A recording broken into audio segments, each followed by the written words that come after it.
October the 12th, 8:47 p.m. Emergency services receive a call from a residential neighborhood. A 42-year-old businessman is found dead inside his bedroom. The door is locked from the inside. No signs of forced entry. Windows sealed. No signs of struggle. At first glance, it appears to be suicide. But within 48 hours, forensic science would reveal something else. This was not suicide. This was a staged murder. And one microscopic mistake exposed the killer. Scene 1. The crime scene, 1:10 to 3 o'clock. When investigators arrived, they followed standard forensic protocol. Scene secured. No one allowed inside. Photography before touching anything. Evidence markers placed. The victim was found lying on his bed. On the bedside table, a glass of water, an empty medicine bottle, a mobile phone. There were no overturned objects, no visible injuries, no defensive wounds. The door was broken open by police, confirming it had been locked from inside. At this stage, investigators considered.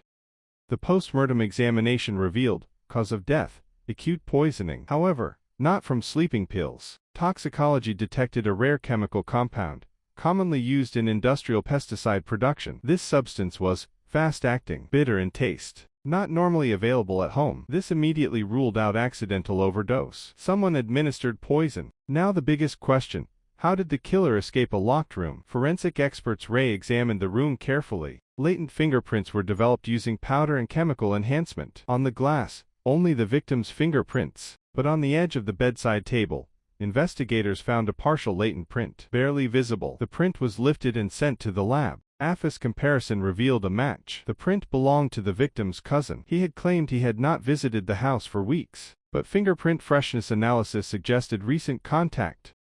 Investigators now focused on the locked from inside mystery. They tested the lock mechanism. It was a standard key-turn lock. Forensic reconstruction experts demonstrated something critical. Using a thin nylon thread, a person could lock the door from outside. Pull the thread through the gap beneath the door. Remove the thread completely. No visible damage. No trace left behind. Except, under UV light examination, tiny fiber fragments were discovered near the door hinge. Lab analysis confirmed synthetic nylon fibers. This matched thread later found in the suspect's car trunk. The final breakthrough came from trace chemistry. On the rim of the glass, forensic analysts detected microscopic cosmetic particles, lipstick residue. The victim did not wear lipstick. Chemical comparison showed the cosmetic brand matched one regularly used by the suspect's girlfriend. Investigators now had fingerprint evidence, fiber evidence.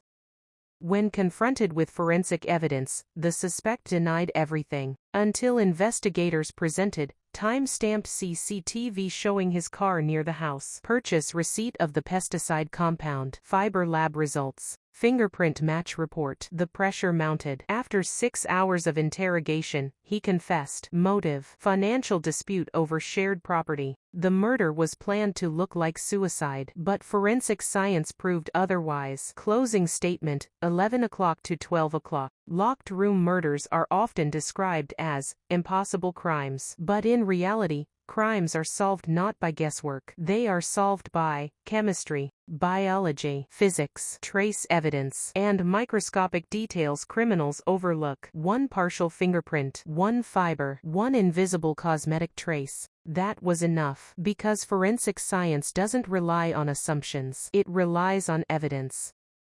If you enjoy true forensic documentary cases like this, subscribe for more real crime analysis. Next episode: how blood spatter revealed the killer's height. Stay curious, stay aware.